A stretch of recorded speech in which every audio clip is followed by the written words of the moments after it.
Well, hello, I'm Lady Charmaine, and my very special guest today is no stranger to television. Her fun, funny, lovable personality kept us laughing from Moesha to The Parkers. And she's here today to talk about her TV One Life After episode. And I want you to help me welcome the very funny and cute and talented Countess Vaughn to the show. How you doing, Countess? Hey, how are you? Good. It is a pleasure to have you on the show, lady. Oh, thank you. Thank you for thinking about me. This is wonderful. You are so welcome. Now, you have a Life After episode that's going to be airing on Wednesday, November the 9th. How was it getting that telephone call from TV One saying they wanted to do a story on you? Oh, it was exciting because I'm a fan of the show. I often watch TV One and watch, different celebrities that I'm interested about. So I was excited when they called me. Just let your fans know what you're doing, where you been, what you're thinking. So, I love doing the show, Now, that's a good attitude because I have some people that say when they got the call, first they were like, no, because I'm not washed up. I'm still doing stuff. But it's so true. Oh, it's not a matter of that. It's just a matter of, what are you doing right now? If you've been out of the scene for a moment and, you want to let people know what's up with you, I look at it as that, And that's how I look at it. You've accomplished a lot of things, so, it's just a way of reflecting and, someone giving respect and looking at it and saying, hey, I'm wondering what you're doing. I'm thinking about you. I care. What a good way to look at it. Great attitude. Now, Countess, you basically grew up right before our eyes, and the world just took notice first when you were on Star Search and you won the junior vocalist competition on Star Search. How old were you when you won that competition? I was 9 years old. 9 years A lot old. of people didn't make the connection. From Moesha to 227, they never put together that that's the same person. But Wow. it is. Now, did you ever want to be a singer? Definitely. It's just the music world is different. I'm a homebody. I'm a family person. I don't like living out of a suitcase. If it wasn't for the travel thing, definitely I would be an artist. And if I could sell records all over the world without having to tour, I would do it. But I'm a person where I would definitely relay some tracks for a rapper or, do a collabo with another artist. I would love to do that. As far as, full album, I would do it. The money was right. The music is too fickle for me. Now, you were also in the off-Broadway play, Mama, I Want to Sing Part 2. What was that experience like when you were growing up and you were in Mama, I Want to Sing Part 2? Wonderful experience to know that, this is something that I could do later on in life. I enjoy plays. However, I'm a sitcom, television, movie person. That's what I love to do. Now, how did you, Countess, how did your singing turn into television acting? Was that something you were pursuing simultaneously at the same time? Right before the audience's eyes. I mean, I was on Star Search. I said that I enjoyed the show 227, and I guess a producer on there heard that, and that's how I landed my role and got into the acting. So you said you liked the show 227, and they heard That's that. all I did. Okay. Look, Okay. I love several shows. Which one should I say today? Maybe somebody might swoop me up. I wish that could happen now. Okay. Now, you got your first break on Star Search, and then you were in 227 Thea, hanging with Mr. Cooper and Rock. How did you land the role on Moesha with Brandy?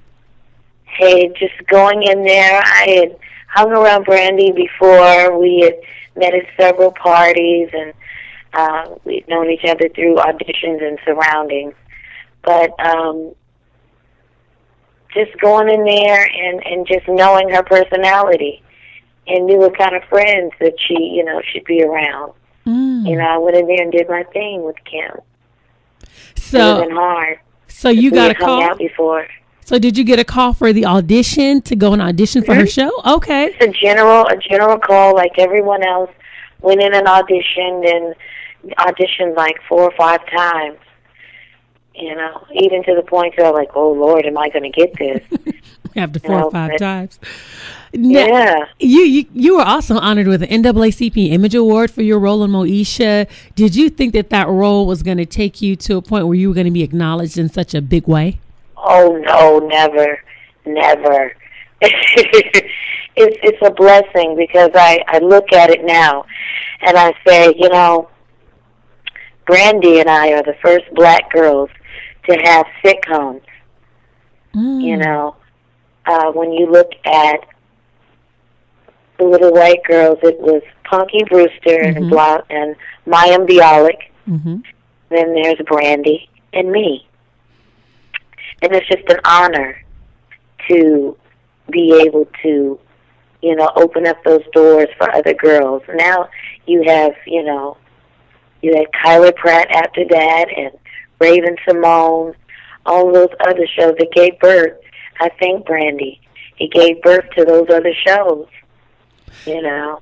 Now, whose idea was it for you to get a spinoff from Moesha to The Parkers? I think writers and producers just saw the popularity of the character and wanted to do something else with it.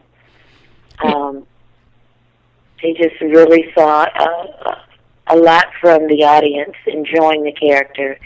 I started, you know, 1 week doing maybe a couple of scenes to, you know, doing the whole show with her. And they saw that and enjoyed it, and we ended up doing a spinoff and having fun for 5 more years. Now, when the spinoff happened, how was you and Moesha's or Brandy's relationship? Was there any tension, or was she really genuinely happy for you when you got your own show? She was happy for me, but there was tension because we were teenagers. You know, people often forget that we weren't grown women getting on the set. So anytime there's, you know, hormones, teenager, that mixture, there's going to be some drama sometimes. And I think we handled it wonderfully. That's good. You That's know, good. Now, with all of the stuff that was around us.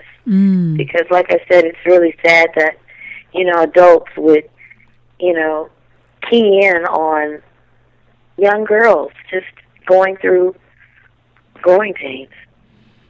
Now, how much of the character Kim was you and Countess? Because Kim, she had her own personality, especially in The Parkers. Dang, you know Mama. what? It's the type of thing where, you know, I don't know. I know it's a mixture. And there are times where I'll do something and I'll say, oh, that was a Kim moment. I'll even have to say to myself, you know, that, oh, with personalities, that wasn't you, that was Kim. She came out again. I'm a serious person, but I can be silly. So, I mean, when I get really silly, that's when she comes out. That's when Kim comes out. Yeah, because Kim is a very fun, bubbly personality. If you're just tuning in, we're talking to Countess Vaughn from Moesha to The Parkers. And we're just talking about her Life After episode that's going to be airing on Wednesday night, November the 9th. That's right. Life After Moesha and The Parkers. We're finding out what she's been up to. When you got your role, no, I can't even talk. When you got your role on The Parkers and you met Monique, how was that meeting, especially with her being new to acting? Did you have to help her with any of her lines to kind of get her comfortable? No, not at all. You know, Miss Thing came in, you know, pretty much knowing what to do because, I mean, being a comedian, you know, it's just all about timing. So she fell into it wonderful. You know, sometimes she would overthink and be hard on herself, but for the most part, you know, she did an excellent job. Do you keep up with your cast members, your past cast members? I would have to say out of all of them, my boy Canal will drop a line and say hello every now and then. You know, it's been years. We try to keep in touch. You know, we all get busy. You know. Now, you released whenever we see each other, it's all love. Okay, that's good. You released your first album, Countess, and you did a cover of James Brown's song, It's a Man's World, for your first single. Why did you choose that song for your first single, and what was the meaning of that song to you? Because I guess you know, even though I was a child, I was coming in realization that it was a man's world, how things were handled. Even though being a young girl, still in the corporate business, I saw how ultimately the end decision was handled by a man. Okay, that's an interesting twist to put on it, to record that song. Mm-hmm. Now, you were on Celebrity Fit Club in 2006. Is it as grueling as it seems on television as we see it? Definitely. And, when it comes to reality shows, I've learned if there ain't no stank, there ain't no film. They need drama. They need drama to the fullest. So sometimes there are things there to provoke you, to make, you choose sides, to make you against one another, to make you have an alliance with certain individuals. So coming from two shows like that, doing the rap show, I'm like, you know what? If I do another one, that's great, but it's not a major thing because I don't want my image to be damaged. People seeing you arguing all the time and ignorant and, that's just not me. I'm very low key and easy. I'm not good with confrontation. So that's the reason why I'm not a good candidate for a show like that. You got to be able to have thick skin and deal with the stank, as I say it. Because they're looking for those ratings to keep people watching, and that's what draws people to watch the show. That's my guilty pleasure. I watch it. Mm-hmm. Ooh, what's going to happen next? Did you see her throw that table? Oh, my God. I got to come back for more. Well, at least you told the truth, because that's why we watching The Real Housewives of Atlanta. Exactly. So I know if I'm going to be on the show, I'm going to throw a drink and have a dress with no panties on. I'm going to have to do it. That'll be my signature. That's how the audience will know this ever is acting. Wow. Y'all, yeah. I'm here with a beautiful weave in, with no drawers on. I've got to throw this drink. Wow, I wasn't expecting that, but that could be the truth. And you were also on Celebrity Rap Star. Now, do you have like this inward desire to want to be a rapper since you worked with Warren G? Oh, God. I have a true respect for what they do, definitely. I mean, it's no different from singing. That's the reason why it wasn't hard for me to do, because rapping is like singing. So when it came to doing the project, I'm like, I'm going to ace this. The only thing was going through that health problem with my skin peeling, and you'll see on the show, I explain what happened to me during the taping of that. Wow. Trying to be cute all the time, wearing a lace wig. The chemicals that you use to put on the lace wig, it started eating off my skin. Ooh. So I had to leave Hollywood for a minute and just recoup and get better and Girl, I wish you could tell us what brand was that. So all of us lace wig wearing people, no, don't get that brand, girl. Wow. So you had no idea. That's serious. No idea. Yes. So did your skin recover? Yes, but it took a while, and I mean, that keeps you away from Hollywood auditioning.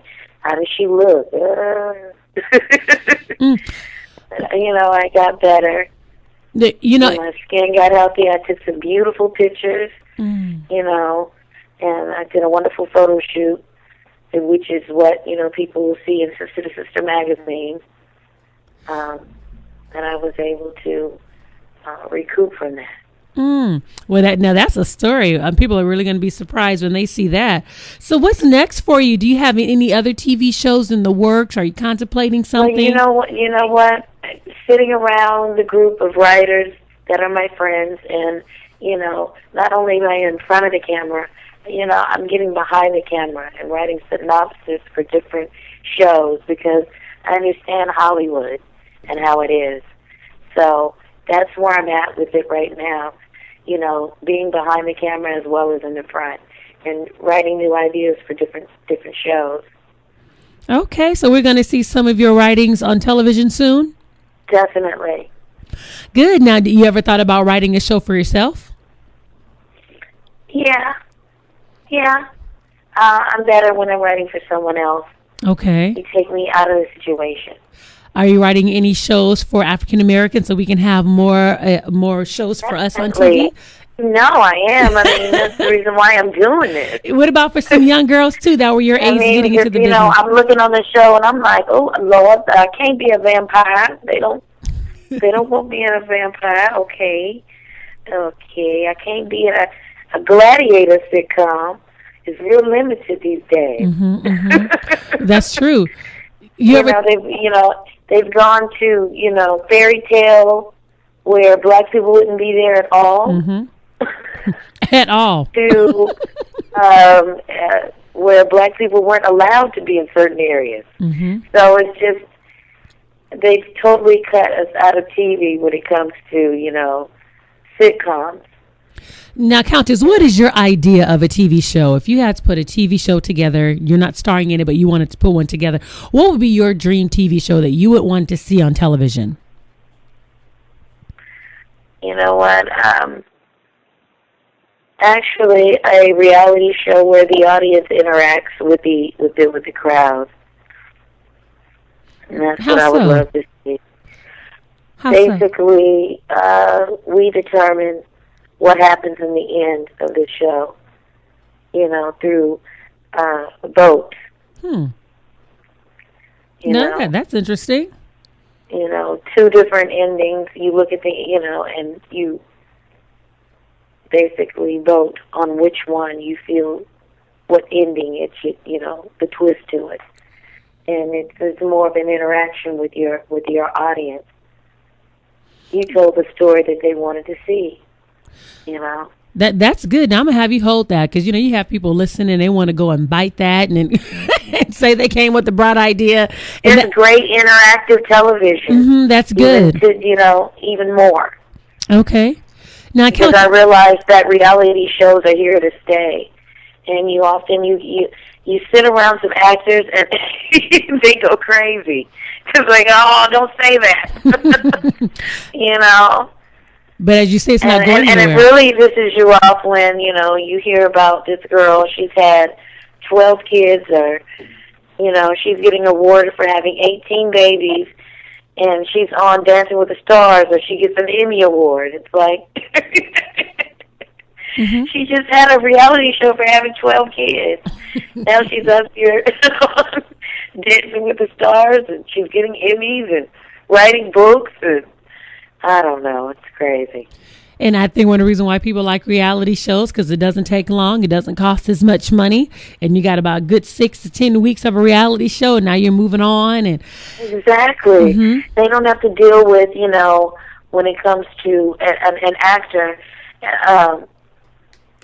dealing with that ego. When you have these reality stars, which is what's wonderful. I understand. Don't get me wrong. I understand what producers are going through. I mean, you've got this fresh personality who is eager to work every day for 16 weeks. Yes, they may be a diva towards the end, but, for the first 12 or 13 weeks, they have somebody that loves to come to work, that's motivated, that you don't have to, bribe them to get them out of their trailer. So, the true Hollywood stories. You know what I'm saying? And that's the reason why I've always been, at every job, I've always been punctual. I've always been, that's the way I've always projected myself till this day, is that eager actor, even after 20 years of being in the business. And that's good. I've always wanted to be looked at as that eager actress that's on time, that you don't have to bribe me to get out of my dressing room. You're not going to play me either. No. But that's good. But, just being appreciative about whatever gig it is. That's good. If you're just tuning in, we're talking to Countess Vaughn from The Parkers and Moesha. Countess, hey. Hey. I trip when I hear people say it now. I'm like, that's me right there. Yeah, that's you, girl. They don't even know why they say that like that. Girl, you earned it. Yeah, you earned it all. When you left The Parkers, what were you doing in that interim time for when you left The Parkers? Trying to figure out. It was just time to get away because I had done a lot of projects back to back. going from Moesha to the Parkers, it was just a me time. You know, and along with that, I did other projects, like, you know, the reality shows. But I'm glad that I had time to get to know my family, get to know me. And you have a son, I'm 33 right? years old now. I have 2 kids. 2 children. Oh, how old? 8 and 2. 8 and 2. Okay, I knew about the 8-year-old, not the 2-year-old. That one crept up on me. Congratulations. Right. Thank you. So, I have a little girl, 2-year-old little girl. So you're being a mommy. Oh, that I is love fantastic. it. Yeah, that's good. It's one of the best things. I mean, that's the best reward out of life, is being a mom, to be able to pour into your children and watch them grow up to be great social citizens, where you can really say your life now really meant something. I think more about the projects that I do. You know, I think about that more. I think about being away from them and the sacrifice. So I'm sacrificing a lot. I'm still in Hollywood, you know, still want to do Hollywood, but I don't want to be typecast as that hoochie or, you know, the ghetto girl. So now that I have a daughter, I'm more thoughtful of the roles that I do now. That's good. Simply because I want her to know there is another character. Yes, there is a colorful character like Kim, and we enjoy her, but there are other characters that we want you to enjoy with Mommy. Oh, that's sweet. I said that's sweet. Now, Kim, you're on Facebook, right? You're on Facebook. Are you on Twitter as well? No, I'm not on any of that stuff. You're not on Facebook at all? I don't even drive a car. What you say now? I know. You don't. How you get around? Oh, I do own a truck. I have my truck. I just don't drive it. Okay, so somebody just you get chauffeured? Well, he's my fiance. He's not working. Yes. Okay, so he take you where you need to go. Yes. Okay. Well, look. I'm not mad at you. I thought you were on Facebook. I saw a page that had you up there on Facebook, and they were trying to get 8,000 you know what? likes. I have a lot of friends that do it for me. It's just that I'm at home being a mom, and I'm so busy doing that, along with being, you know, I'm going to get married again and all that stuff. So many roles. I have so much respect for my mom now and on top of that, acting, being other people. It's just a lot. Right. So I have my best girlfriend that I've known since I was 10 years old by my side, helping me with my business. So that's what's up, you know. Even though I'm not on Facebook, I am. Okay, because your presence is still there and your presence is still felt. Yes. Fantastic. I'm always going to, you know, I always get the love and the messages, but I'm a very sensitive person, so that's the reason why I don't get locked into what is on there, because it would bother me, unfortunately. Okay.